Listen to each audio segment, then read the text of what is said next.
আপনারা দেখছেন একুশে টেলিভিশন।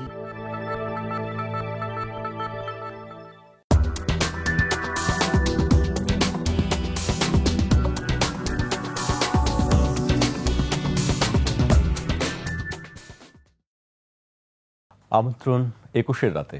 আমাদের আজকের বিষয় কেন এত বিতর্ক। আমাদের সঙ্গে আছেন গণমাধ্যম ব্যক্তিত্ব ডাক্তার আব্দুল নূর তুষার এবং জাতীয় নাগরিক পার্টির সিনিয়র যুগ্ম আহ্বায়ক আরিফুল ইসলাম আদিব। আপনাদেরকে স্বাগত জানাচ্ছি একুশের স্টুডিওতে। আমাদের আজকের বিষয় কেন এত বিতর্ক। আসলে বিতর্ক সব ক্ষেত্রেই আছে, রাজনীতিতে বিতর্ক আছে, অর্থনীতিতে বিতর্ক আছে, সংস্কৃতিতে বিতর্ক আছে, সব জায়গায় বিতর্ক আমরা দেখি। আমরা হয়তো বিতর্ক করতে পছন্দ করি, কিন্তু একটি যে বিষয় যে মুক্তিযুদ্ধ নিয়ে আজকে মুক্তিযুদ্ধ আমাদের স্বাধীনতার 54 বছর পার করলাম আমরা, সেই মুক্তিযুদ্ধ নিয়ে এখনো বিতর্ক আমরা শুনতে পাই। মুক্তিযুদ্ধের সঠিক শহীদদের সংখ্যা নিয়ে একটি বিতর্ক আছে, স্বাধীনতার ঘোষণা নিয়ে বিতর্ক আছে, মুক্তিযুদ্ধের তালিকার সংযোজন বিয়োজন নিয়ে একটি বিতর্ক আছে, মুক্তিযুদ্ধের সংজ্ঞা নিয়ে বিতর্ক আছে। এই সংজ্ঞা গত 54 বছরে 11 বার পরিবর্তন করা হয়েছে। মুক্তিযুদ্ধের সংজ্ঞা এবং মানদণ্ড কি হবে, আসলে এই জায়গাটা আমি জানতে চাই ডাক্তার আব্দুল নূর তুষার আপনার কাছে, যে আসলে এই বিতর্কগুলো কেন এখনো আমাদেরকে করতে হয়? এটা করতে হয় অনেকগুলি কারণ আছে। তার মধ্যে একটি হচ্ছে যে মুক্তিযুদ্ধকে জনগণের সম্পত্তি না করে দলীয় সম্পত্তিতে পরিণত করার একটা চেষ্টা প্রায় সকল রাজনৈতিক দলের মধ্যেই ছিল, দু একটি বাদে যারা মুক্তিযুদ্ধের সময় মুক্তিযুদ্ধের বিরোধিতা করেছিল। একটা বিষয় মনে রাখতে হবে যে মুক্তিযুদ্ধ যে পরিস্থিতিতে শুরু হয়েছিল তার আগে একটা গণতান্ত্রিক সংগ্রাম চলছিল তখনকার পাকিস্তানে, এবং নির্বাচনের মধ্যে দিয়ে ক্ষমতার পরিবর্তনের একটা সম্ভাবনা তৈরি করার জন্য রাজনৈতিক দলগুলি কাজ করছিল। বাঙালিদের যে দাবি ছিল সেটি ছিল সংখ্যাগরিষ্ঠতা এবং ন্যায্যতার ভিত্তিতে। তারা অর্থনৈতিক বৈষম্যহীনতা চেয়েছিল, তারা চাকরিতে বৈষম্যহীনতা চেয়েছিল, তারা উৎপাদনের অংশ বৈষম্যহীনভাবে চেয়েছিল, এবং তারা সাংস্কৃতিকভাবেও তাদের যে অধিকার, ভাষার অধিকার, তাদের সাংস্কৃতিক যে আইডেন্টিটি সেটি রক্ষার অধিকার, এগুলি নিয়ে আন্দোলন করেছিল, যেগুলি কিন্তু পৃথিবীর যে কোনো সংজ্ঞায় এগুলো হচ্ছে মানুষের অধিকার এবং বৈষম্যহীনতার দাবি। মুক্তিযুদ্ধ মূলত ছিল বৈষম্যের বিরুদ্ধে যুদ্ধ, এবং পূর্ব পাকিস্তানের সঙ্গে পশ্চিম পাকিস্তানের যে বৈষম্য, সেই বৈষম্য চিহ্নিত করা হয়েছিল, এবং সেই চিহ্নিত করার মধ্যে দিয়ে একটা নিয়মতান্ত্রিক আন্দোলনের ভেতর দিয়ে একটা জায়গায় এসে বাঙালি জাতি উপলব্ধি করতে পেরেছিল যে আসলে এটি আর সম্ভব না, কেননা পাকিস্তানিরা বাঙালি জাতির উপরে সশস্ত্র অবস্থায় ঝাঁপিয়ে পড়েছিল, নিরীহ মানুষকে হত্যা করেছিল। এবং এই ঢাকা বিশ্ববিদ্যালয়ে যে সংখ্যক মানুষ মারা গিয়েছে, বহু দেশের বহু যুদ্ধে এত লোক একদিনে মারা যায়নি। এবং আমাদের বুদ্ধিজীবীদেরকে হত্যা করা হয়েছে, আমাদের সাংস্কৃতিক কর্মীদেরকে হত্যা করা হয়েছে, আমাদের সাধারণ মানুষকে নির্বিচারে হত্যা করা হয়েছে। 1 কোটির বেশি শরণার্থী বা গৃহচ্যুত মানুষ পার্শ্ববর্তী দেশ ভারতে আশ্রয় নিয়েছে, এবং সারা পৃথিবীতে মুক্তিযুদ্ধের পক্ষে বাঙালিরা যেমন সংগঠিত হয়েছে, কিন্তু একই সঙ্গে এটাও মনে রাখতে হবে একটা অংশ যারা সেই সময় ভিন্ন রাজনীতিতে বা ভিন্ন আদর্শে বিশ্বাসী ছিল, তারা কিন্তু মুক্তিযুদ্ধ চায় নাই, এবং যুদ্ধের পরে তো তারা তো বাংলাদেশ থেকে চলে যায় নাই। এবং এই যে চলে যায় নাই, তাদের মধ্যে একটা মুক্তিযুদ্ধ বিরোধী একটা বিষয় ছিল। আর একই সঙ্গে যারা মুক্তিযুদ্ধ করেছে তাদের মধ্যে মুক্তিযুদ্ধ নিয়ে যৌক্তিকভাবে অগ্রসর হওয়ার চাইতে দলীয়ভাবে অগ্রসর হওয়ার একটা প্রবণতা ছিল, যে কারণে এই বিতর্কগুলি তৈরি হয়েছে। মুক্তিযুদ্ধের কৃতিত্ব যদি সকলের যার যা প্রাপ্য সেইভাবে বুঝিয়ে দেওয়া হতো, যদি একক ব্যক্তির প্রাধান্য দিয়ে ইতিহাস নির্মাণের চেষ্টা করা না হতো, যদি মুক্তিযুদ্ধ যারা করেছিলেন তাদের সকলকে প্রাপ্য সম্মান এবং প্রাপ্য যে মর্যাদা, সেই মর্যাদা দেওয়া হতো, তাহলে আজকের এই অবস্থাটা তৈরি হতো না। আরিফুল ইসলাম আদিব, আপনি কি মনে করেন এই বিষয়ে আসলে বিতর্ক কেন? প্রথমে আপনাকে ধন্যবাদ জানাচ্ছি, এবং আজকের যে মহান স্বাধীনতা দিবসে আমাদের 71-এর যে যারা শহীদ হয়েছেন তাদেরকে শ্রদ্ধার সাথে স্মরণ করছি, এবং তাদের সে আত্মত্যাগের বিনিময়ে আজকের একটি স্বাধীন বাংলাদেশ আমরা পেয়েছি, একটি সার্বভৌম রাষ্ট্র পেয়েছি। প্রথমত বিষয় হচ্ছে স্বাধীনতা যুদ্ধের যে সাধারণ জনগণের যেটা বড় পরিসর অংশগ্রহণ, সেই অংশগ্রহণটা হচ্ছে কোথাও অ্যাকনলেজ হয় না, কোথাও এটাকে অ্যাড্রেস করা হয় না। বরঞ্চ আমরা যখন দেখি, যখন যেই দল ক্ষমতায় থাকে তাদের যে ন্যারেটিভ থাকে, নির্দিষ্ট ন্যারেটিভের মাধ্যমেই তাদের অবদানগুলোকে বড় করে তোলা হয়, এবং দেখবেন যে বিশেষ করে যে মুক্তিযুদ্ধর সার্টিফিকেট আছে কি নাই, নানা ধরনের বিষয়। আমার স্পষ্ট মনে আছে, আমি যখন ইন্টারমিডিয়েটে পড়াশোনা করি তখন আমার এক স্যার তিনি বলছিলেন যে মুক্তিযুদ্ধের সময় যখন একটা গ্রামে পাকিস্তানি সেনাবাহিনী গেল, যাওয়ার পরে ওইখানকার সাদা যারা কৃষক মজুর ছিল ওরা তো বাহির থেকে প্রচুর খাবার নিয়ে আসতো না। ধরেন একটা বাড়িতে গেছে, গরু পেয়েছে, সে গরুটা নিয়ে গেছে, ওইটা আরেকজন বাধা দিছে, তাকে গুলি করে মেরে ফেলছে। ফলে এই যে কৃষকের তার যে আত্মত্যাগটা কিংবা হচ্ছে তার সম্পদ, তার বেঁচে থাকার মূলধনটাকে যে ধ্বংস করে দেওয়া, তার অবদানটাকে তো আসলে রিকগনাইজ করা হয় না। ফলে যেটা হয়েছে যে যখন এই পুরো অবদানটাকে শুধুমাত্র এক ব্যক্তিকেন্দ্রিক, আমরা যেটা দেখছি যে ধরেন বাংলাদেশ আওয়ামী লীগ তারা শুধুমাত্র শেখ মুজিবুর রহমানের অবদান কেন্দ্রিক এটাকে ফোকাস, ইভেন তাজউদ্দিন আহমেদ কিংবা মুক্তিযুদ্ধের যে সেক্টর কমান্ডার যারা ছিলেন ওই সময়ের যারা সর্বাধিনায়কের দায়িত্ব পালন করছেন, ওভারঅল যে প্রত্যেকের যে অবদান এবং 52 থেকে শুরু করে এবার 47 পরবর্তী থেকে শুরু করে 71 পর্যন্ত যে লড়াই সংগ্রামে যাদের গুরুত্বপূর্ণ অবদান ছিল, এদেরকেও হচ্ছে ইতিহাস থেকে আপনার নাই করে দিয়ে শুধুমাত্র এক ব্যক্তি কেন্দ্রিক এবং তাকে একটা আনকোশ্চেনেবল, মানে একেবারে তার অবদানকে আনকোশ্চেনেবল জায়গায় নিয়ে গিয়ে তার কোনো ধরনের সমালোচনা করা কিংবা তার পূর্বের কাজকে হচ্ছে কোনো ধরনের আপনার ইতিহাসের নির্মোহ আলোচনা পর্যালোচনাকে আপনি হচ্ছে একটা বাধা দিচ্ছেন, যেটা ধরেন আইন করা হচ্ছে যে শেখ মুজিবুর রহমান এবং তার পরিবারকে নিয়ে সমালোচনা কিংবা হচ্ছে মুক্তিযুদ্ধের সময় তাদের যে ভূমিকা। তো ফলে যেটা হচ্ছে যে আপনার এখানকার এইটাকে তারা কি করেছে, গত 15 বছর সর্বশেষ যেটা করেছে যে তাকে হচ্ছে আওয়ামী লীগ যে শোষণ নিপীড়ন করছে সেটার একটা কালেকটিভ প্রতীকে রূপান্তর করে ফেলছে। ফলে যেটি আপনি দেখেছেন যখনই 5ই আগস্ট যখন শেখ হাসিনা পালিয়ে যেতে বাধ্য হয়েছেন, ফলে তার এই পুরো যে কাল্ট আছে পুরো কাল্টের উপরে কিন্তু মানুষের সেই ক্ষোভটা কিন্তু বহিঃপ্রকাশ হয়েছে। তো ফলে আমি যেটা বলবো যে এই যে ধরেন অবদান, কার কি অবদান, স্বাধীনতার ঘোষককে কিংবা হচ্ছে মুক্তিযুদ্ধর কত লক্ষ শহীদ হয়েছেন, এই যে ধরেন বিতর্কগুলা, ফলে যেটা হচ্ছে যে নির্মোহ ইতিহাসটা, তালিকা তো নিয়ে বিতর্ক পরিবর্তন হয়েছে, তালিকা হয়নি। ফলে এই পুরো বিষয়টা আমার কাছে মনে হচ্ছে যে জাতি হিসাবে আমাদের রাষ্ট্র হিসাবে রাষ্ট্রটা গড়ে ওঠে না, বরং যখন যাদের যে সুযোগ আছে তারা তাদের মতন করে ইতিহাস নির্মাণ করছে এবং তাদের অবদানকে গুরুত্বপূর্ণ করে রেখে মূলত তারা কাজটা করছে। ফলে রাষ্ট্র হিসাবে যদি একটা গড়ে উঠতো তাহলে রাষ্ট্রের নির্দিষ্ট যে ইতিহাসের একটা নির্মোহ একটা নির্মাণ থাকতো, যেটা ধরে হচ্ছে আমাদের প্রজন্ম থেকে সেই অনুযায়ী হচ্ছে আপনার এটাকে চর্চা করতে এবং সেই অনুযায়ী হচ্ছে তারা কাজ করতে পারতো। তো ফলে আমি মনে করি যে এখনও যেটা হচ্ছে যে আমরা 5ই আগস্ট পরবর্তীতে মুক্তিযুদ্ধের যে 3 যে মূলনীতি, সাম্য, মানবিক মর্যাদা, সামাজিক সুবিচার এবং আরেকটি সবচেয়ে গুরুত্বপূর্ণ বিষয় হচ্ছে যে অর্থনৈতিক মুক্তি। এখন আপনি যদি দেখেন যে বাংলাদেশের স্বাধীনতা পরবর্তীতে যেটা হচ্ছে এখানকার রাজনৈতিক এবং সাংস্কৃতিক, সেটা হচ্ছে যে একটা বিভাজনের মধ্য দিয়ে গেছে, কিন্তু সামগ্রিক অর্থে এখন পর্যন্ত আমাদের এখানকার বৃহত্তর জনগোষ্ঠীর, মানে সর্বশেষ আপনি যেটা বলেন যে আমাদের এখানকার যারা উচ্চশিক্ষিত হচ্ছে শিক্ষার্থীদের, এদের বড় একটা অংশ কিন্তু ধরেন হচ্ছে আপনার কর্মক্ষেত্র মানে কর্মসংস্থানের ব্যবস্থা নাই। ফলে এই যে সামগ্রিকভাবে দেশের উন্নয়নের জন্য যে কর্মসংস্থানের ব্যবস্থা করা, শিক্ষার মান, স্বাস্থ্য খাতের, নূর ভাই তো আরও ভালো বলতে পারবে, কোভিড এসে দেখা দিচ্ছে যে আমাদের স্বাস্থ্য খাতের কি ভঙ্গুর দশা। ফলে যেটা হচ্ছে রাজনৈতিক দলগুলো ইতিহাসের বিতর্কের মধ্যে সীমাবদ্ধ থাকে, সাধারণ মানুষের যে উন্নতি কিংবা সাধারণ মানুষের যে অধিকার, নাগরিকদের যে অধিকার, দলের বাহিরে গিয়ে তার অধিকারটাকে হচ্ছে মূল্যায়ন করা, তার অধিকারের বিষয়ে মনোযোগ দেওয়া, সেই জিনিসটা আর গড়ে ওঠে না।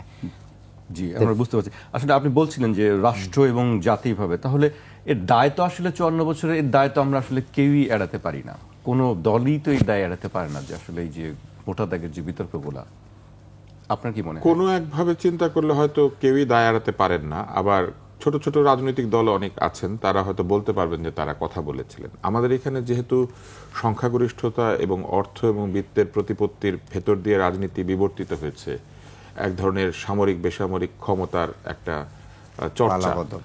এটা হয়েছে আমাদের রাজনীতিতে, যার জন্য ছোট দলগুলি সেই সব কথাবার্তা খুব একটা ধোপে টেকে নাই। এবং একটা সময় যেটি ঘটেছে, ছোট দলগুলি তাদের অস্তিত্ব রক্ষার স্বার্থে এই বড় দলগুলির সঙ্গে মোর্চা বানিয়ে তাদের নিজেদের কথাকে ধামাচাপা দিয়ে তারা ক্ষমতার অংশীদারিত্ব নিতে চেয়েছেন। ফলে একেবারে যে দায়রাতে কেউ পারবেন এটা হয়তো না। তবে আমাদের এখানে বুদ্ধিজীবীরা কথা বলেছেন, সংস্কৃতি কর্মীরা কথা বলেছেন, বিভিন্ন সময়ে আমরা দেখেছি চেষ্টাগুলি হয়েছে এবং এই চেষ্টাগুলি হয়তো ওইভাবে সফল হয় নাই, কিন্তু একটা চেষ্টা ছিল নির্মোহ ইতিহাস নির্মাণের। আপনি একটু আগে যে আলাপ হচ্ছিল, যে আদিব বলছিলেন যে মুক্তিযুদ্ধে অন্য যারা ছিলেন তাদের অবদানকে স্বীকৃতি দেওয়া হয় নাই, কিন্তু এখনো কি সেটা বন্ধ হয়েছে? কিছুদিন আগে আমরা দেখলাম যে শেখ মুজিবুর রহমান, বঙ্গবন্ধু শেখ মুজিবুর রহমান, তাজউদ্দিন আহমেদ সহ প্রায় 400 কাছাকাছি লোকজনকে মুক্তিযুদ্ধ সহযোগী ঘোষণা করা হয়েছে। এখন প্রক্রিয়া তো বন্ধ নাই, এখনো কি দায় এড়াতে পারবেন? নির্মোহ ইতিহাস নির্মাণের চেষ্টা কি এখনো আছে? আমাদের মধ্যে যতক্ষণ পর্যন্ত এই দলীয় সংকীর্ণতা, বিদ্বেষ, ইতিহাসকে নিজের পক্ষে টানার চেষ্টা এইগুলি থাকবে, যতদিন পর্যন্ত আমরা অতীতকে বদলানোর চেষ্টা করব, এটা একটা বেফুজুল চেষ্টা। অতীত তো কেউ বদলাতে পারে না, কিন্তু আমাদের পুরো রাজনৈতিক সামাজিক একটা অংশ অতীতকে বদলানোর চেষ্টার মধ্যে নিয়োজিত ছিল এবং এখনো আছে। এটা কিভাবে হয় যে যারা সহযোগী তারাই মুক্তিযুদ্ধ সংগঠন করেছেন, যারা সহযোগী তারা মুক্তিযুদ্ধের সরকার তৈরি করেছেন। মুক্তিযুদ্ধের সরকারের যদি বৈধতা না থাকে, তাহলে সেই সরকারের অধীনে যত প্রতিষ্ঠান তৈরি হয়েছে তারা কি বৈধ থাকে? সহযোগীরা নেতৃত্ব দিয়েছেন আর আসল মুক্তিযোদ্ধারা সহযোগীদের তলে ছিলেন। মানে এই যে আদিবের কাছে আদিবের কাছে আমার নিজেরই জানতে ইচ্ছা করে, আদিব হচ্ছে সিনিয়র যুগ্ম আহ্বায়ক। এখন নাগরিক পার্টি বলবে যে আদিব হচ্ছে আসল আর আহ্বায়ক যিনি এখন তিনি হচ্ছেন সহযোগী। এটা আদিব কি উত্তর দিবে? আসলে আমি জানি না। জি, আমি এই প্রশ্নের উত্তর আদিবের কাছেই চাচ্ছি। এখানে বিষয় যেটি হচ্ছে যে আমি আপনাকে যেটা বললাম যে আমাদের এখানকার যাদেরকে সহযোগী বলা হয়েছে তারা তো ওই সময়ের মূল সংগঠকে, মূল নেতৃত্ব, একেবারে সিদ্ধান্ত গ্রহণ থেকে শুরু করে পুরো প্রক্রিয়াটা নেতৃত্বের জায়গায় কাজ করছেন। এখন সেই জায়গার থেকে তাদেরকে মুক্তিযুদ্ধের সহযোগী হিসাবে রিকগনিশন করা কিংবা হচ্ছে মূল জায়গা থেকে ডিফোকাস করা আর কি, এটা সংস্কৃতি মন্ত্রণালয়ের থেকে তো মূলত এটা করা হয়েছে, মুক্তিযুদ্ধ বিষয়ক মন্ত্রণালয় এবং সংস্কৃতি মন্ত্রণালয় এটার একটা সাথে যোগসূত্র থাকে।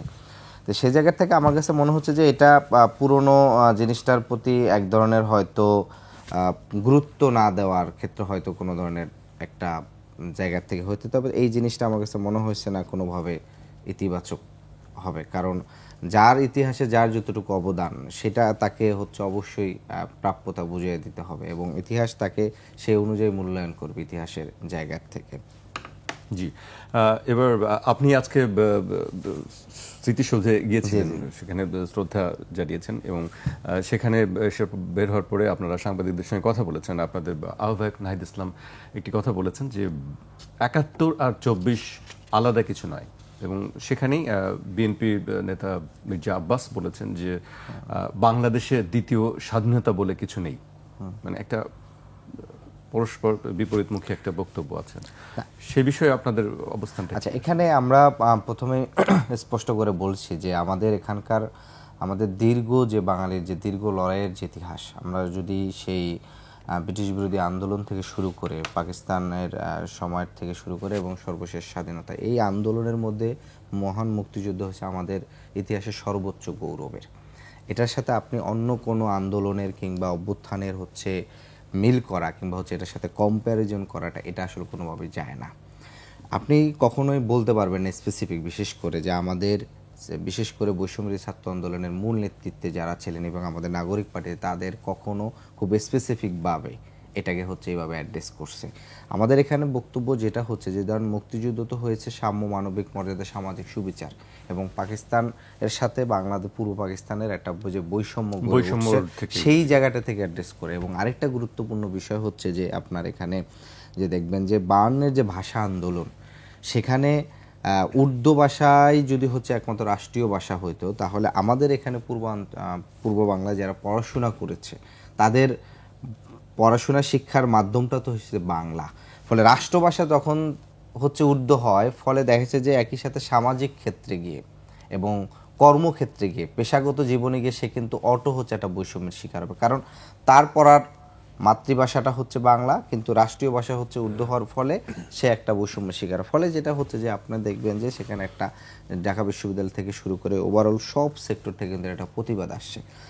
এরপরে আপনার হচ্ছে স্বাধীনতার পরবর্তীতে বাংলাদেশের রাষ্ট্রের নাগরিক হিসাবে যে গড়ে ওঠা আমাদের মৌলিক যে অধিকারগুলো আছে সেই নাগরিক অধিকারগুলো কিন্তু এখানে প্রতিষ্ঠিত হয় না, বরঞ্চ আপনি রাষ্ট্রের যখন কোনো একটা সেবা নিতে যাবেন তখন আপনার হচ্ছে দলীয় পরিচয় কি, আপনার পেশাগত পরিচয় কি, আপনার ধর্মীয় পরিচয় কিংবা হচ্ছে জাতিগত পরিচয়, এই যে নানান পরিচয়ের আলোকে মূলত হচ্ছে আপনাকে সেবাটা কিংবা হচ্ছে মূল্যায়ন করা হয়। মানে আমি যদি খুব স্পেসিফিক বলি, ধরেন আপনার কোনো একটা ফোন হারানো গেছে, আপনি থানায় গিয়ে যাবেন জিডি করতে, যদি দেখে যে আপনি কোনোভাবে ক্ষমতা কাঠামোর আশেপাশের লোকজন, তাহলে আপনাকে দেখুন বিনা টাকায় সে হচ্ছে জিডি করবে, নানা ধরনের করবে।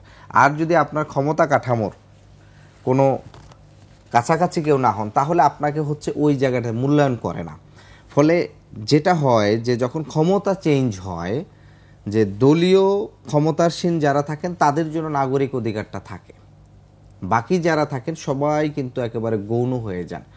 আমাদের কথা হচ্ছে বাংলাদেশ তো রাষ্ট্র হিসাবে যদি গড়ে ওঠে, এখানকার যে প্রতিষ্ঠানগুলো নাগরিকের অধিকারগুলো হচ্ছে সংরক্ষিত করবে, প্রত্যেকটা বিভাগ থেকে, বিচার বিভাগ থেকে আইন বিভাগ এবং যে প্রতিষ্ঠানগুলো আছে আইন শৃঙ্খলার প্রতিষ্ঠানগুলো যারা নাগরিকের অধিকার প্রতিষ্ঠা করবে, সেগুলো হচ্ছে সবসময় হচ্ছে দলীয়করণ হয়েছে। দলীয়করণ হওয়ার ফলে হচ্ছে সেটা হচ্ছে নাগরিকের নিরাপত্তা না দিয়ে বরং দলের স্বার্থটা দেখেছে, ওই দল কি চায় দলের আঙ্গিকে হচ্ছে তারা হচ্ছে অ্যাড্রেস করছে। ফলে আমাদের 24-এর আন্দোলনটা এখন কেন হতে হলো, যে গত 15 বছরে মুক্তিযুদ্ধের যে মূল যে আকাঙ্ক্ষা সাম্য মানবিক মর্যাদার যে বাংলাদেশ বিনির্মাণ, সেটা কিন্তু প্রতিষ্ঠিত হয়নি। ফলে যেটা হচ্ছে যে শিক্ষার্থীরা দেখছে, বিশেষ করে প্রথম তো আন্দোলনটা তো হচ্ছে কোটা সংস্কারের জন্য, তাই কোটা সংস্কারের ক্ষেত্রে তারা যেটা দেখছে যে আপনি দেখেন 52-তে যেভাবে আপনার হচ্ছে রাষ্ট্রভাষা বাংলা না হওয়ার ফলে কর্মক্ষেত্রে আপনি যেভাবে পিছিয়ে পড়ছেন, এই ক্ষেত্রে যেটা দেখছে যে এটা একটু ব্যাক ইতিহাস বলতে হয় যে বিসিএস-এ প্রথমেতে কিন্তু 2015 সালে হচ্ছে আপনার বেতন স্কেলটা খুব 40% বাড়ানো হয়। আগে কিন্তু বিসিএস-এর এত একটা ক্রেজ ছিল না। তো 15 সালে যখন খুব বেশি বাড়ানো হয় চাকরির ক্ষেত্রে, তখন দেখেছে যে 15 থেকে 18 সাল এই 3 বছর কিন্তু শিক্ষার্থীরা পড়াশোনা করতো প্রচুর, মানে চাকরির জন্য। 18 সালে এসে দেখছে যে তার পাশের যে বন্ধুটা যে হচ্ছে তার থেকে ঘন্টায় 8 ঘন্টার জায়গায় 4 ঘন্টা পড়তেছে কিংবা হচ্ছে আর একটু কম মেধাবী, তার কিন্তু চাকরিটা হয়ে যাচ্ছে, কিন্তু সে দেখছে যে এটা না 24 জনের। ফলে তখন হচ্ছে কি, তখন সে দেখছে যে না, এটা তো আসলে আমার এত % লোকের জন্য, আমি 2 লক্ষ 3 লক্ষ লোক অ্যাটেন্ড করতেছি, তার জন্য আমার 44% থাকতেছে, আর বাকি যাদের কোটা আছে তাদের জন্য হচ্ছে ধরেন 40,000-এর জন্য মাত্র হচ্ছে 40% থাকছে। ফলে তখন হচ্ছে এটা কিন্তু তখন তার যখন আর্থিক এবং সামাজিক জায়গায় একটা বৈষম্যের শিকার হয়েছে, তখন সে এই জায়গাটা কিন্তু প্রতিবাদ করছে। এবং পরবর্তীতে যখন এটা রাজাকার বলে হচ্ছে তাকে ট্যাগ করা হয়েছে, ট্যাগিং আমাদের যে রাজনৈতিক যে সংস্কৃতি, মানে আপনি যখনই হচ্ছে বিরোধী পক্ষরে যাদের জন্মদন হচ্ছে না 80-র পরে 90-এর পরে, তাকে যখন আপনি রাজাকার ট্যাগ দিয়েছেন, রাজাকার ট্যাগ দেওয়া মানেই হচ্ছে আপনাকে যে কোনো ধরনের শোষণ নিপীড়ন, আপনাকে গুম করে ফেলাও হচ্ছে বৈধ ছিল। ফলে আত্মমর্যাদা যখন শিক্ষার্থীদের আঘাত লাগছে, তখন কিন্তু তারা এই প্রতিবাদটা আরও বেশি সোচ্চার হচ্ছে। ফলে আমাদের এখানে যে বক্তব্যটা ছিল যে 71-এর যে মূল যে চেতনা, সেই চেতনা প্রতিষ্ঠিত না হওয়ার ফলেই মূলত 24-এ আমাদের আরও একটি অভ্যুত্থানের মধ্য দিয়ে এখানে একটা বৈষম্যহীন সমাজ প্রতিষ্ঠার জন্য আন্দোলনটা করতে হচ্ছে। জি, ডক্টর আব্দুল তুষার, 71-24 আলাদা কিছু নয় এবং বাংলাদেশে দ্বিতীয় স্বাধীনতা বলে কিছু নয়, আপনি কি মনে করেন? কোনো জাতিরই দ্বিতীয় তৃতীয় চতুর্থ স্বাধীনতা থাকে না। একটা জাতি যখন একটা রাষ্ট্র পায়, সেই রাষ্ট্র নানান চড়াই উতরাইয়ের মধ্যে দিয়ে নির্মিত হয়। আপনি যদি আমেরিকাকে দেখেন, মানে USA, United states of America, তাহলে দেখবেন যে বস্টন টি পার্টি নামে একটা টি পার্টি হয়েছিল। সেইখানে তারা সিদ্ধান্ত নিয়েছিলেন তারা ব্রিটিশদের কাছ থেকে আলাদা হয়ে যাবেন। তারা যুদ্ধ করেছেন, কিন্তু একটা সময় সামান্য যুদ্ধ করেছেন, এবং ব্রিটিশরা আসলে দেখেছে যে এই যুদ্ধে বিজয়ী হওয়া সম্ভব না, তারা স্বাধীনতা দিয়েছে। আমেরিকানরা কিন্তু একটা যুদ্ধ করে স্বাধীন হয়েছেন, কিন্তু আমেরিকা একটা গৃহযুদ্ধের মধ্যে দিয়ে গেছে। 1860 সালে আব্রাহাম লিঙ্কন যখন আমেরিকাতে দাস প্রথা বিলুপ্ত করার সিদ্ধান্ত নিয়েছিলেন, তখন আমেরিকার একটা বিরাট অংশ আলাদা হয়ে তারা যুদ্ধ করতে চেয়েছে, যে তারা দাস প্রথা চায়। কেন চায় তার পেছনে একটা অর্থনৈতিক ব্যাখ্যা আছে, সেখানে না যায়। কিন্তু এরকম একটা দেশ 1960 সালে এসেও বর্ণবাদের বিরুদ্ধে সংগ্রাম করতে হয়েছে। রোজা পার্ক তাকে পেছনে বসতে বাধ্য করা হয়েছে বাসের সিটে। মোহাম্মদ আলীর মতো বিশ্বখ্যাত মুষ্টিযোদ্ধা, যিনি অলিম্পিকে গোল্ড মেডেল পেয়েছিলেন, তাকে রেস্টুরেন্টে ঢুকতে দিতে অস্বীকৃতি জানানোর কারণে তিনি তার এই মেডেল নদীতে ছুঁড়ে ফেলে দিতে বাধ্য হয়েছিলেন। ফলে এই আমেরিকার মতো রাষ্ট্র নির্মিত হতে গিয়ে নানান ধরনের ঘাত প্রতিঘাতের মধ্য দিয়ে যেতে হয়েছে। এখন যারা 1860 সালে আমেরিকাতে যুদ্ধ করেছিলেন, কনফেডারেটরা এবং যারা ইউনিয়নপন্থী, তারা কি বিজয়ী হওয়ার পরে বলেছিলেন আমেরিকা আবার স্বাধীন হয়েছে? না, বলেন নাই। হ্যাঁ, যখন বাস্তিল দুর্গের পতন হয়েছে, ফ্রেঞ্চরা কি বলেছে ফ্রান্স স্বাধীন হয়েছে? একটা বিপ্লব হয়েছে। যখন রাশিয়াতে কমিউনিস্ট বিপ্লব হয়েছে, সেই বিপ্লবের পরে কি রাশিয়ানরা বলেছে রাশিয়া আবার স্বাধীন হলো? একটা স্বৈর শাসকের পতন হতে পারে, রাজতন্ত্রের পতন হতে পারে। লিবিয়াতে গাদ্দাফির পতন হয়েছে, লিবিয়ানরা বলেছে যে আবার স্বাধীন হয়েছে। ইরাক বলেছে সাদ্দামের পতনের পরে ইরাক স্বাধীন হয়েছে। ইরান বলেছে ইরানের শাহের পতনের পরে ইরান স্বাধীন হয়েছে। তার মানে এটা একটা অবাস্তব কথাবার্তা যে একটা দেশ দ্বিতীয়বার তৃতীয়বার স্বাধীন হতে পারে। দ্বিতীয় বিষয় হচ্ছে যে 71-এর যে মুক্তিযুদ্ধ, এটা একটা গোটা জাতির হাজার হাজার বছরের পরাধীনতা থেকে মুক্ত হয়ে বাংলা ভাষাভাষী জাতিগোষ্ঠী যারা, তাদের মূলত অংশগ্রহণে, প্রধানত অংশগ্রহণ তাদের ছিল। একটা স্বাধীন রাষ্ট্র তৈরি হয়েছে, যে রাষ্ট্রটা একটা যুদ্ধের মধ্যে দিয়ে স্বাধীন হয়েছে, আলোচনার টেবিলে না কিন্তু। এবং এই মুক্তিযুদ্ধে আপামর জনসাধারণ অংশ নিয়েছে। ফলে এর সঙ্গে একটা স্বৈর শাসকের বিরুদ্ধে আন্দোলন, কিংবা ধরেন একটা নতুন সংবিধান তৈরি করার আন্দোলন, অথবা যে আন্দোলনই হোক, সেইটা কি কোনোভাবেই তুলনীয় হতে পারে? এটা অসম্ভব, এটা হতে পারে না, এটা অযৌক্তিক। এই দাবি দেওয়া যারা করেছেন তাদেরকে যুক্তি কোথা থেকে এসেছে যৌক্তিকভাবে সেটা ব্যাখ্যা করতে হবে। এখানে ঝগড়ার কিছু নাই। যৌক্তিকভাবে তারা যদি ব্যাখ্যা করতে পারে নিশ্চয়ই মানুষ গ্রহণ করবে। দ্বিতীয় বিষয় হচ্ছে, রাষ্ট্র আছে বলেই তো আপনি সংবিধান বদলানোর কথা বলছেন, দেশ আছে বলেই তো আপনি সংবিধান বদলানোর কথা বলেছেন, স্বাধীন দেশের জন্যই তো আপনি সংবিধান বানাতে চাচ্ছেন। দেশ যদি পরাধীন হতো তাহলে সংবিধান কোথা থেকে বানাইতেন? তাই না? নতুন সংবিধান বানাতে চান, খুব ভালো কথা, কিন্তু নতুন সংবিধান কোন ভিত্তির উপরে দাঁড়িয়ে বানাচ্ছেন? একটা ভূমি স্বাধীন হয়েছে বলেই স্বাধীন দেশের আপনি দ্বিতীয়, তৃতীয়, চতুর্থ সংবিধান, সেটা আপনি চেষ্টা করতে পারেন, জনগণ যদি সঙ্গে থাকে। সংবিধান তো কোনো ঐশী গ্রন্থ না যে এটা পরিবর্তন আনা যাবে না। কিন্তু কোনোভাবেই মুক্তিযুদ্ধের সঙ্গে অন্য কোনো আন্দোলন, কোনো কিছুর তুলনা হতে পারে না। এটা একটা অবাস্তব কথা। জি, আমরা একটি অন্য প্রসঙ্গে যেতে চাই। আমি আদিবের কাছে বিষয়টি জানতে চাই। গত দুদিন ধরেই একটি বিষয় নিয়ে আলোচনা হচ্ছে, রাজনৈতিক সংস্কৃতি। আমরা কি সেই পুরাতন সংস্কৃতির মধ্যেই থেকে যাব, নাকি নতুন কোনো কিছু আমরা করব? সেই প্রত্যাশাটা আসলে আপনাদের কাছেই সবসময় বেশি আমাদের। আমরা এই বিষয়ে আলোচনা করব, আমাদের একটু বিরতি নিতে হচ্ছে। দর্শক, একটি বিরতি নিচ্ছি। বিরতির পর আবারও ফিরবো 21 রাতে, আমাদের সঙ্গেই থাকুন।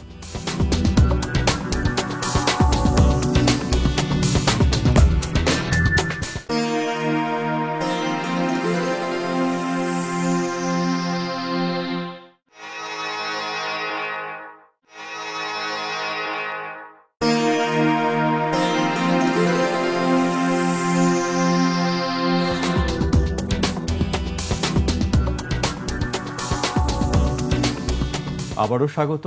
আপনারা দেখছেন 21 রাত। আমাদের সঙ্গে আছেন গণমাধ্যম ব্যক্তিত্ব ডাক্তার আব্দুল তুষার এবং জাতীয় নাগরিক পার্টির সিনিয়র যুগ্ম আহ্বায়ক আরিফুল ইসলাম আদিব। বিরতিতে যাবার আগে আপনাকে আমার প্রশ্ন ছিল যে আসলে রাজনৈতিক সংস্কৃতিকে আমরা বদলাতে পারবো, না সেই আগের অবস্থার মধ্যে দিয়ে আমরা চলবো? এই প্রসঙ্গটি আসছে গত কয়েকদিন ধরে। আপনি জানেন যে গতকাল আপনাদের দলের শীর্ষ পর্যায়ের দুজনের মধ্যে আমরা সোশ্যাল মিডিয়ায় দেখেছি যে একে অপরের কাছে ব্যাখ্যা চাইছেন এবং উত্তর দিচ্ছেন।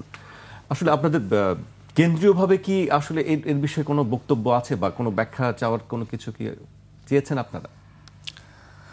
প্রথমত বিষয় হচ্ছে যে আমাদের এখানকার দীর্ঘদিনের যে রাজনৈতিক সংস্কৃতিগুলো চলে আসছে, এগুলো অনেকগুলোর প্রক্রিয়া, মানে অনেকগুলোর সংস্কৃতি আছে। একটা হচ্ছে নির্বাচন কেন্দ্রিক, মানে যেটা হচ্ছে ভোটের রাজনীতি বা ইলেকশন কেন্দ্রিক যেটা হয়, ভোটারদেরকে আকর্ষিত করার জন্য একটা নানা ধরনের হচ্ছে আপনার উপায় বা পন্থা হচ্ছে অবলম্বন করে থাকে। আবার আরেকটা সংস্কৃতি চলে আসছে দীর্ঘদিনে, সেটা হচ্ছে যে আপনার এখানকার রাজনীতিগুলো সাধারণত পরিবারতন্ত্র থেকে আপনার যারা রাজনীতি করে সাধারণত পরিবারতন্ত্রর সিলসিলা ধরে চলে আসে।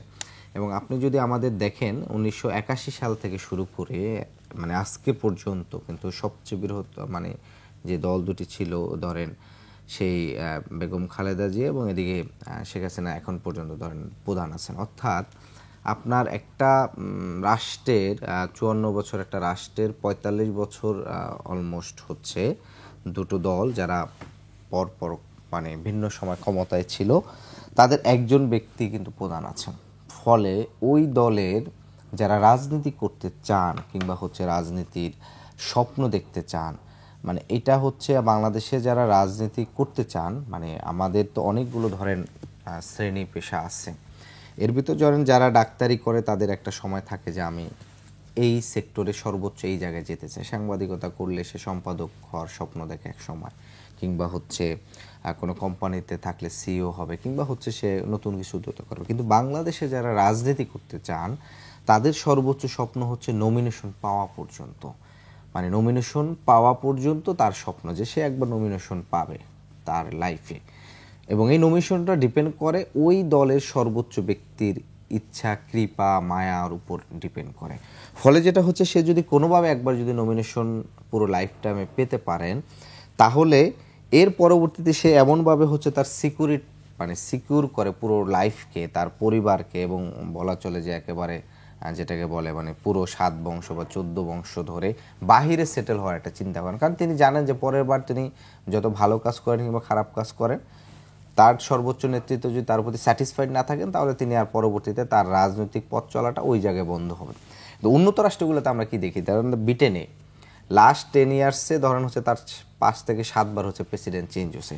সেখানে কিন্তু আপনাকে প্রশ্ন করতে হবে যে আপনার বিকল্প কি, আপনার হচ্ছে যে ঋষি সুনাক চলে যাবে তাহলে এর পরে প্রধানমন্ত্রী হবে কে। কিন্তু আমাদের এখানে ধরেন এই কোশ্চেনগুলো ধরেন ছিল এখানকার রাজনীতি সংস্কৃতিতে। বাংলাদেশের ক্ষেত্রে যেটা হয়েছে যে আমরা যদি ওভারঅল রাজনৈতিক এখানকার প্রেক্ষাপটটা দেখি 15 সাল থেকে শুরু করে মানে 14 সালে যখন আওয়ামী লীগ একচেটিয়া মানে 153টা আসনে বিনা প্রতিদ্বন্দ্বিতা নির্বাচিত হয়ে গেছে তখন জাতীয়ভাবে আমাদের পুরো রাজনৈতিক অঙ্গনে একটা হতাশা চলে আসছে। বিএনপি টানা অনেক দিন আন্দোলন করছে 14 সালের পর কিন্তু আন্দোলনে সরকারকে তারা পতন করতে পারে না। 15 সাল থেকে আপনি দেখবেন যে এখানকার বড় বড় সামাজিক আন্দোলনগুলো নির্দলীয় ব্যানারে হয়েছে। বিদ্যমান যে রাজনৈতিক দলগুলো ছিল সে রাজনৈতিক দলগুলো ছাত্র সংগঠনগুলো ছিল, সেই ছাত্র সংগঠনের নেতৃত্বে কিন্তু কোনো আন্দোলন গড়ে ওঠেনি। আপনি প্রাইভেট বিশ্ববিদ্যালয়ের নো ব্যাট অন এডুকেশন আন্দোলন বলেন, ব্যাট বিরোধী আন্দোলন বলেন, 18 সালে নিরাপদ সড়ক আন্দোলন এবং কোটা সংস্কার আন্দোলন, সর্বশেষ এই স্বৈরাচারের পতনটাও কিন্তু সর্বশেষ হয়েছে কিন্তু একটি নিরপেক্ষ ব্যানারের মধ্য দিয়ে, একটা সামাজিক আন্দোলনের মধ্যে দিয়ে। জি, কিন্তু প্রশ্নটি যেটি উঠছে সেটা আমি যেটা আমি এটা আসতেছি। তো ফলে এখানকার আপনার গত 10 বছর ধরে একটা নতুন রাজনীতির, একটা নতুন সংস্কৃতির কিন্তু একটা আকাঙ্ক্ষা, একটা শক্তির কিন্তু বাস্তবতা প্রেক্ষাপট তৈরি হয়েছে।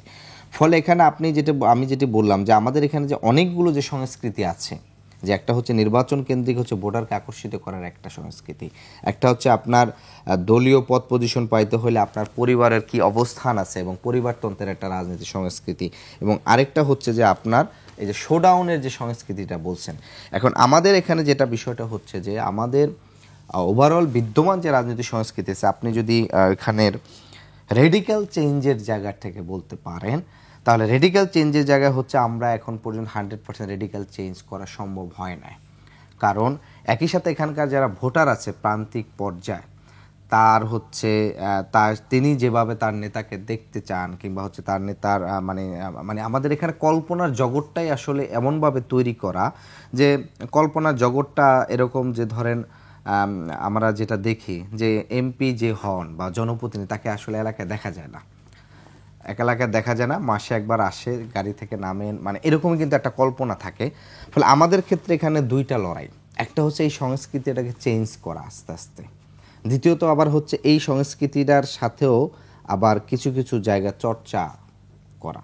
এখন আমাদের ক্ষেত্রে যেটা হচ্ছে সার্জিস যখন তার পঞ্চগড় এলাকায় গেছেন তখন এখানে তারা যেহেতু অভ্যুত্থানের একটা গুরুত্বপূর্ণ মানে অগ্রনায়ক ছিলেন অভ্যুত্থানের, ফলে তাদেরকে ঘিরে সাধারণ মানুষের একটা উচ্ছ্বাস ছিল, সাধারণ মানুষের একটা প্রত্যাশা ছিল।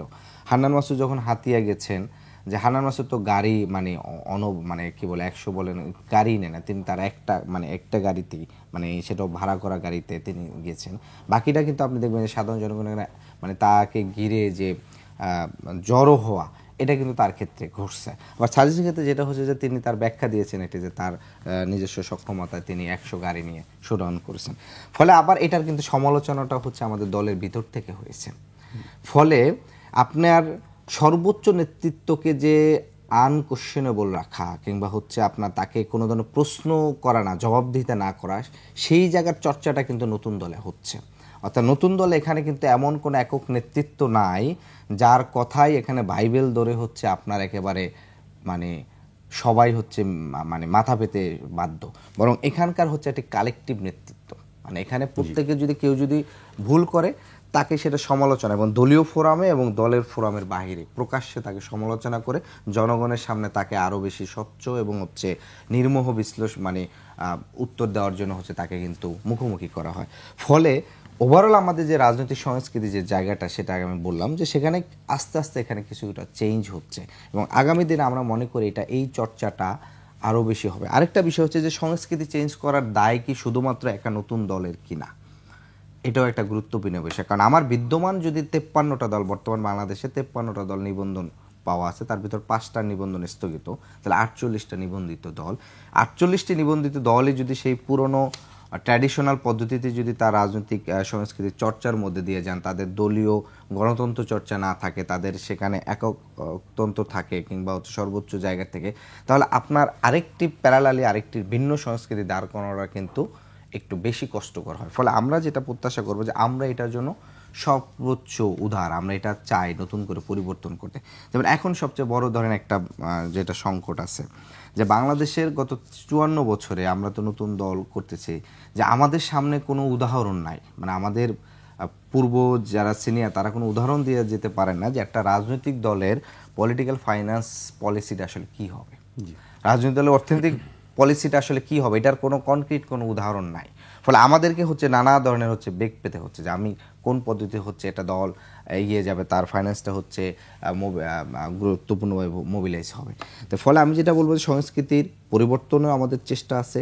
একই সাথে যেহেতু বর্তমানের সমাজের আমাদের একটা ভোটারদের একই রকম একটা হচ্ছে জায়গা রয়েছে, সেই জায়গায়ও হচ্ছে আবার তাকে লক্ষ্য রাখতে হচ্ছে।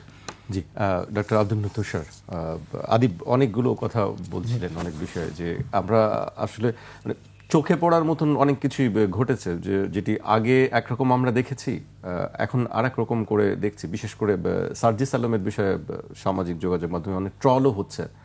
এই জায়গাটা আপনি আসলে কিভাবে দেখছেন? একটা যুক্তি আমার খুব ভালো লেগেছে যে তারা নিজের দলের মধ্যে নিজের দলের নেতৃত্বকে তার ভুলের জন্য সমালোচনা করতে পারছে। এটা খুবই একটি ভালো বিষয়, এটা আনন্দের বিষয়। কিন্তু দলীয়ভাবে একটি আদর্শিক জায়গাও নির্মাণ করা খুবই জরুরি। একটি দলের সবার আচরণ কেমন হবে, এটার গাইডলাইন কি? যেমন একটি কথা তিনি বলেছেন যে আমাদের সামনে কোনো উদাহরণ নাই। তো সরকার 15 বছরের স্বৈরাচার খেদানোর কোনো উদাহরণ ছিল তাদের সামনে? কাকে দেখে তারা শিখেছিলেন? তাদের সামনে কি উদাহরণ ছিল যে একসঙ্গে বলতে পারা যে বিকল্প নয়, আমরা সবাই বিকল্প? এইটা কোথা থেকে তারা দেখেছিলেন? তাহলে উদাহরণ থাকতেই হবে সামনে, এমন কোনো কথা নাই। যারা পরিবর্তনের কথা বলেন, উদাহরণ তারা তৈরি করে নিজেরা। হ্যাঁ, যারা পরিবর্তনের কথা বলেন তারা নিজেরা লিডস বাই ক্রিয়েটিং এক্সাম্পল। তো তারা একটা পরিবর্তনের এক্সাম্পল দেখিয়েছেন আমাদেরকে। তারা আন্দোলন করেছেন, রক্ত দিয়েছেন, তারা নেতৃত্ব দিয়েছেন, তারা একটা আমরা এটাও দেখেছি যে মেটিকুলাসলি ডিজাইন হয়েছে, এটাও বলা হয়েছে। তার মানে একটা পরিকল্পনা তারা করতে পেরেছেন। তাহলে দল বানানোর আগে মেটিকুলাস ডিজাইন নাই কেন? এটা তো একটা দল দেশের নেতৃত্ব দিতে চায়, সরকার গঠন করতে চায়। এই বাংলাদেশ সামনের দিকে কিভাবে চলবে এই নীতি নির্ধারণ করা থেকে শুরু করে সরকার পরিচালনা, নিশ্চয়ই সেটি তারা চায়। তাহলে সেটা ডিজাইন আর নাই কেন? তাহলে একটা ডিজাইন করা উচিত ছিল, এটা একটা প্রশ্ন। দ্বিতীয় প্রশ্ন হচ্ছে এখানে একটা স্ববিরোধী যুক্তি আছে। যেমন ভোটাররা যেভাবে দেখতে চায়, ভোটাররা দেখতে চায় শোডাউন হচ্ছে, বা ভোটাররা হয়তো চায়, যেটি সার্জিস নিজেও বলেছেন, আমি ফেসবুকে দেখেছি, যে মাঠের রাজনীতি, ভোটারদের প্রত্যাশা, তারা কিভাবে এলাকাতে এলাকাতে এক এক ভোটারের এক এক ধরনের চিন্তা, পঞ্চগড়ের পরিস্থিতি হয়তো এইরকমই যে তারা এরকম একটা শোডাউন দেখতে চায়। তাহলে ওই যুক্তিটাকে টিকে আওয়ামী লীগের লোকজন হয়তো দেখতে চায় তাদের দল পরিবার দিয়ে শাসিত হবে, সেই জন্য আওয়ামী লীগ পরিবার দিয়ে শাসিত হয়। বিএনপির লোকজন চিন্তা করতে পারে, তাদের ভোটাররা, যে আমাদের দল ভোটার, আমাদের নেত্রী বা নেতা হবেন পরিবার থেকে। তাহলে ভোটারদের কথা চিন্তা করেই যদি তাদের মতামতের কারণে যদি এরকম একটা কুকাজের অনুশীলন করতে হয়, যেটা আমরা অতীতের দলগুলিকে দেখেছি। এরকম 100টা গাড়ি ভাড়া করতে গিয়ে তো গাড়ি রিকুইজিশন করতে হয়েছে। এরকম 100টা গাড়ি ভাড়া করতে গিয়ে আমরা দেখেছি লোকজনকে চাঁদাবাজি করে গাড়ি ভাড়া জোগাড় করতে হয়েছে। এই 100টা গাড়ি ভাড়া না করলে তো এই সুযোগটাই তৈরি হয় না। এখন আপনি ব্যক্তিগত পয়সা দিয়ে যদি এই গাড়ি ভাড়া করেন, এই ব্যক্তিগত পয়সা গাড়ি ভাড়া না করে দরিদ্র লোককে একদিন দেন না কেন, সেটা শোডাউন হয় না? আপনি 6 লাখ 8 লাখ 10 লাখ টাকা খরচ করে শোডাউন করলেন, আপনি এলাকার লোকজনকে সেটা দিতেন, আপনি যারা গরিব হত দরিদ্র তাদেরকে বিলি করে দিতেন, আপনি একাই যেতেন। যদি 6টা 8টা 10টা লোক বলতে পারে যে আমরা এই বিকল্প, যদি তারা কোনো ধরনের আর্থিক এবং ওই ধরনের শক্তির প্রদর্শনী না করে কেবলমাত্র জনগণের সমর্থন নিয়ে একটা স্বৈর শাসনকে তারা প্রতিহত করতে পারে, ওই এলাকার কয়েক লক্ষ ভোটারের জন্য 135টা গাড়ি লাগে, কিংবা 135টা গাড়ির জন্য 5,000 টাকা টোল এবং 6,000 টাকা করে ভাড়া। আমি দেখেছি যে সার্জিস বলেছেন এই 6,000 টাকা করে 3 লক্ষ টাকা লেগেছে, এটাও তিনি বলেছেন। তো এই 3 লক্ষ টাকা লাগে, আর এই 3 লক্ষ টাকা খরচ করলেই ভোটার বুঝবে যে একটা বড় নেতা এসেছে।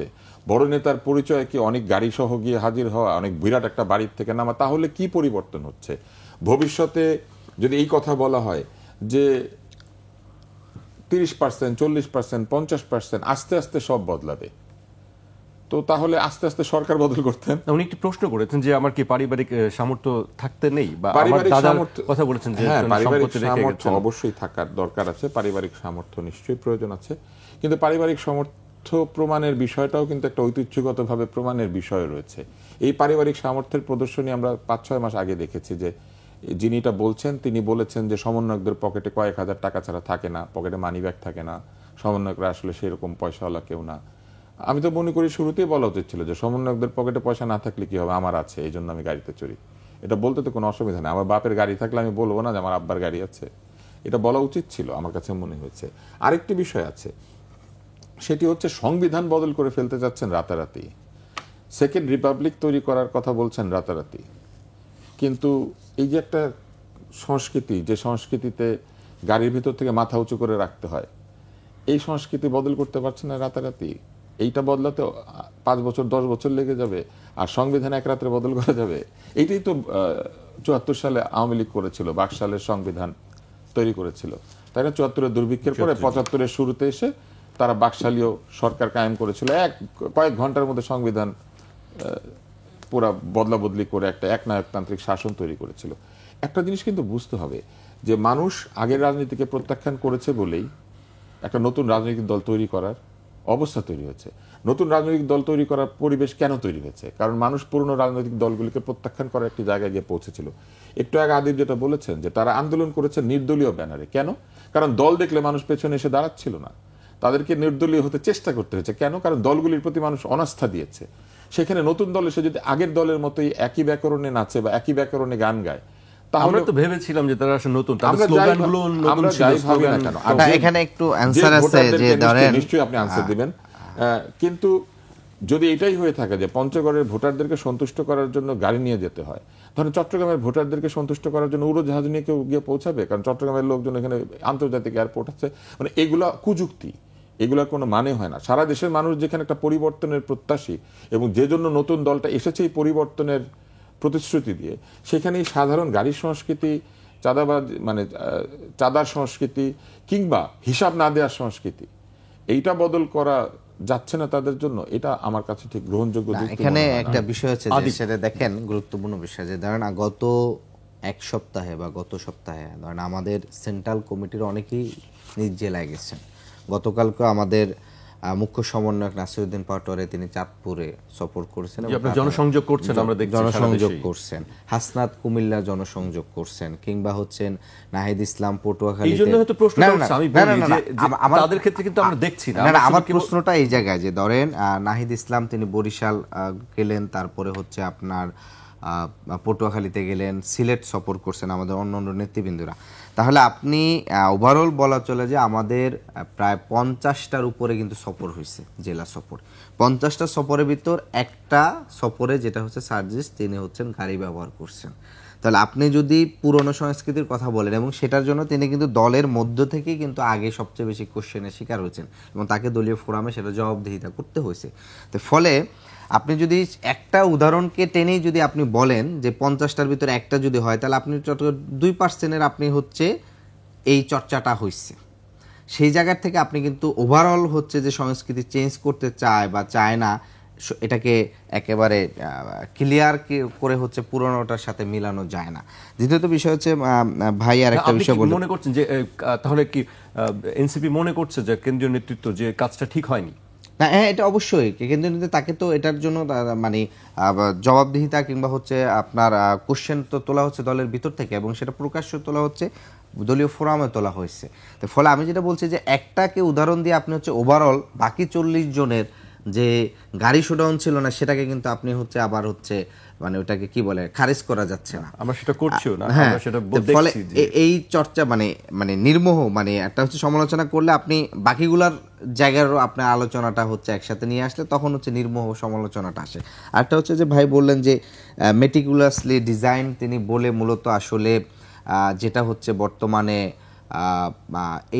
এই শব্দটা দ্বারা আসলে মূলত এই আন্দোলনটাকে এক ধরনের হচ্ছে আপনার যে স্বতঃস্ফূর্ত যে আন্দোলন সাধারণ জনতার, এই আন্দোলনটাকে এক ধরনের হচ্ছে খারিজ করা হয় মেটিকুলাসলি ডিজাইন বলে, এবং এইটা এক ধরনের আওয়ামী লীগেরই ধরেন হচ্ছে এক ধরনের প্রোপাগান্ডা যে এই শিক্ষার্থীরা হচ্ছে মেটিকুলাসলি ডিজাইন করে হচ্ছে মূলত এই আন্দোলনটা করছে। আসলে আন্দোলনটা মেটিকুলাসলি ডিজাইন, এটা তো ছিল প্রথমে কোটা সংস্কারের জন্য আন্দোলন, পরবর্তীতে যখন হচ্ছে এই শিক্ষার্থীদেরকে যখন হচ্ছে আপনার মৃত্যুর মুখোমুখি করা হয়েছে, 16 তারিখ যখন হচ্ছে আবু সাইদকে মারা হলো, কিংবা হচ্ছে আপনার চট্টগ্রামের শান্ত ওয়াসিমকে মারা হলো ঢাকায়, এরপরে হচ্ছে আন্দোলনটা অসহযোগে গিয়ে হচ্ছে কমপ্লিট শাটডাউন গিয়ে হচ্ছে আন্দোলন চূড়ান্ত রূপ নিয়েছে।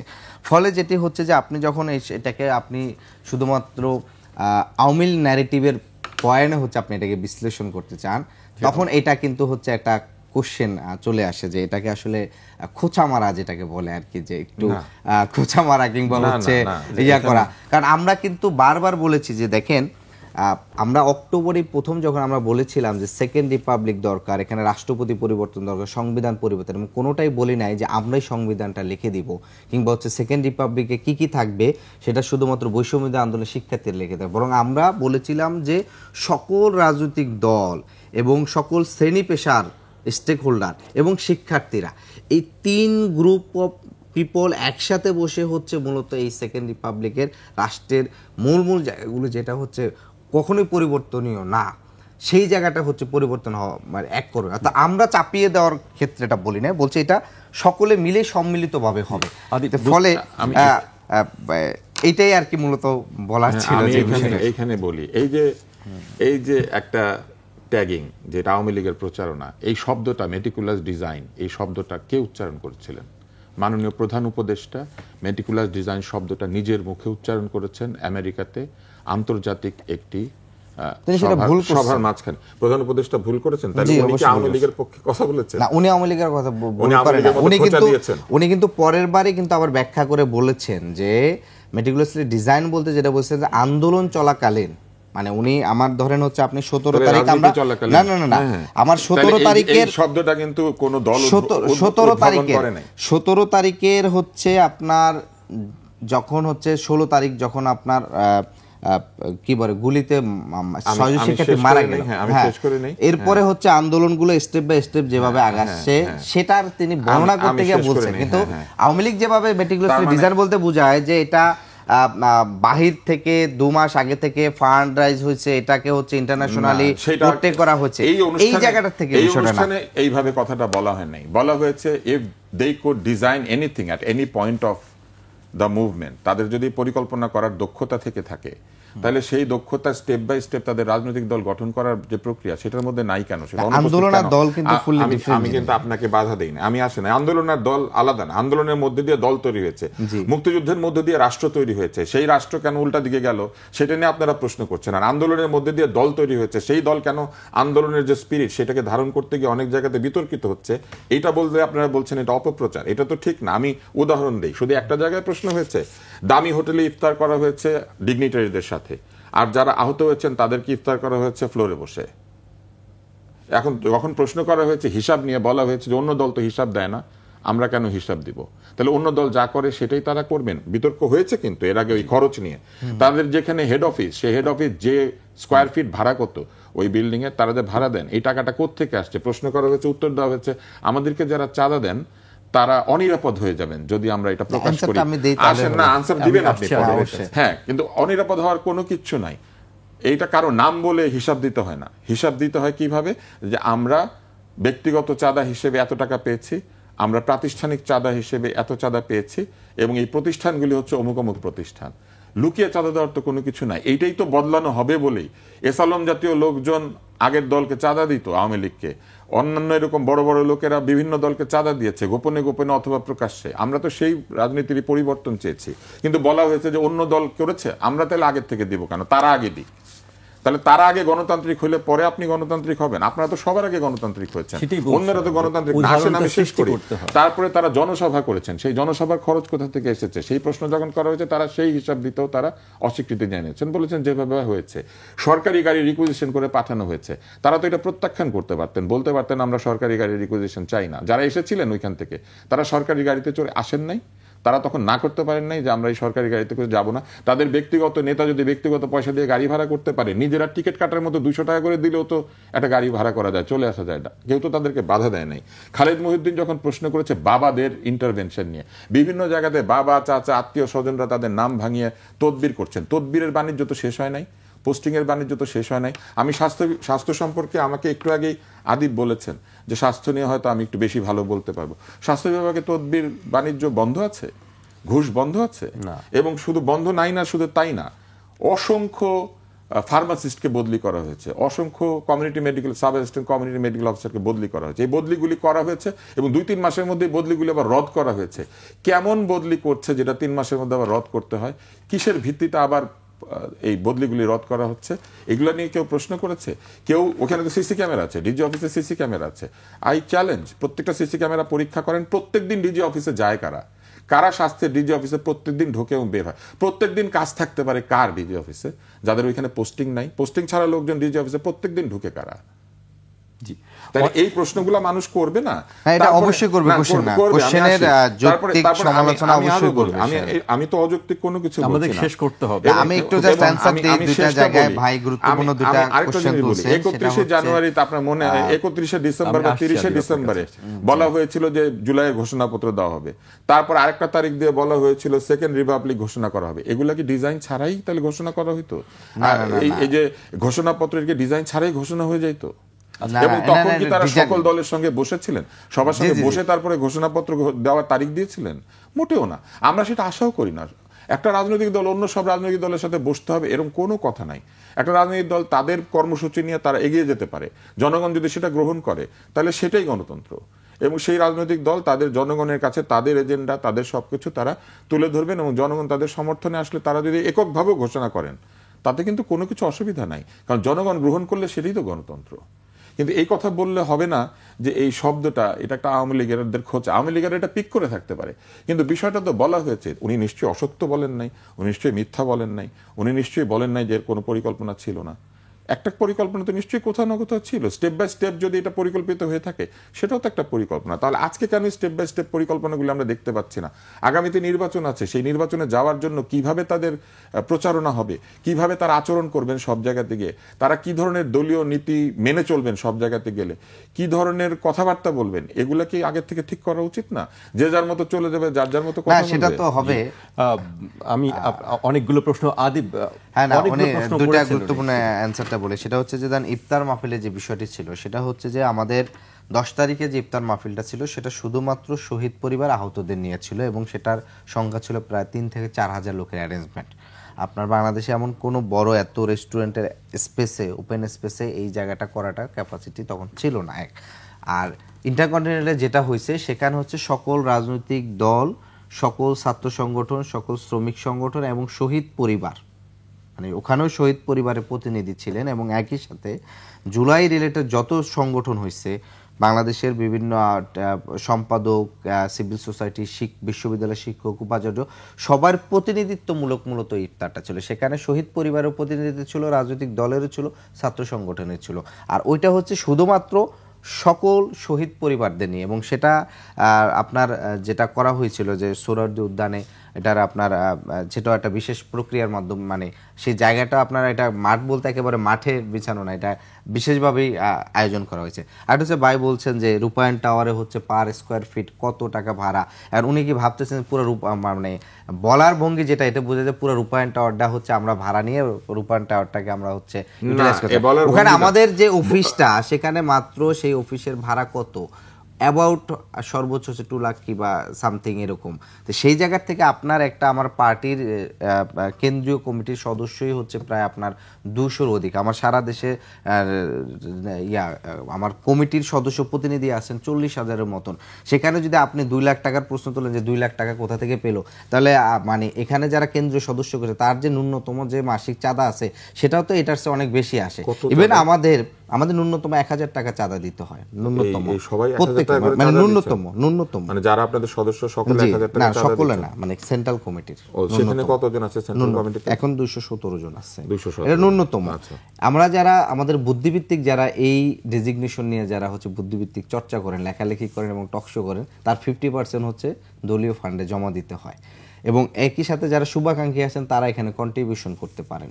যারা এখানে সরাসরি আন্দোলনে মাঠে আসতে মানে আমাদের ধরেন কর্মসূচি থাকতে পারে না, বাট তিনি একটা পরিবর্তন চায়, তিনি এখানে একটা কন্ট্রিবিউশন করে। তো এইভাবে হচ্ছে পলিসিগুলো আস্তে আস্তে বলতে পারেন, ঠিক আছে, এই যে আপনি বলতে পারছেন আহ্বায়ক কেন এইভাবে তো আস্তে আস্তে জিনিসটা ডেভেলপ হচ্ছে। সেই জায়গা থেকে হচ্ছে যে আপনি যদি বলেন যে এই জায়গায় টাকাটা কোথা থেকে গেছে, আপনি এখন নূর ভাই বলতে পারেন যে এস আলমের টাকা বসুন্ধরার টাকা, মানে ফ্র্যাঙ্কলি না আপনি, আমি ওইটা বলেন, আপনি বলছেন যে এখানে কারা বড় বড় অলিগাররা কাদেরকে টাকা দেয়, এটা একটা প্রতিষ্ঠিত আছে, মানে পূর্বের রাজনৈতিক দলগুলো, সেই উদাহরণটা বলছেন।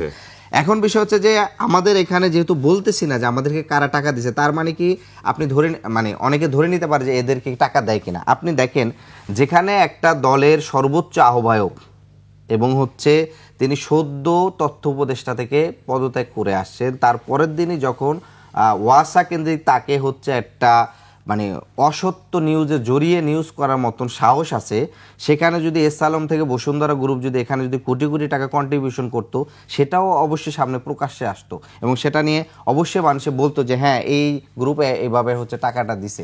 তো ফলে যখন হচ্ছে আপনার সঠিক যারা টাকাটা দেয় তাদেরটা প্রকাশ না করা মানেই যে এখানে যারা অলিগার কাছে তারাই যেখানে কন্ট্রিবিউশন করছে, এই ধারণাটাও আসলে 100% সঠিক হয় না।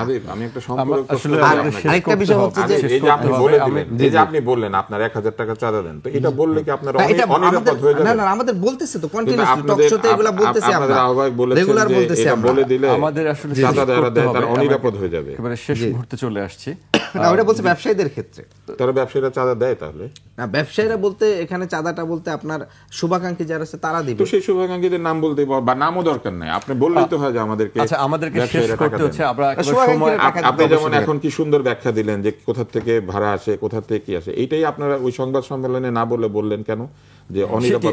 আমরা আসলে এই বিতর্ক চলতেই থাকবে, আমাদেরকে শেষ করতে হচ্ছে। আজকে আদিব অনেকগুলো প্রশ্নের উত্তর দিলেন, আব্দুল তুষার ছিলেন, উনিও অনেক কিছু প্রশ্নগুলো উত্থাপন করলেন। আপনাদের দুজনকে অনেক ধন্যবাদ। আজ এখানেই শেষ করছি, কাল আবার দেখা হবে রাত 12টায়। আপনারা সবাই সুস্থ থাকুন, নিরাপদে থাকুন আর 21-এর সঙ্গেই থাকুন।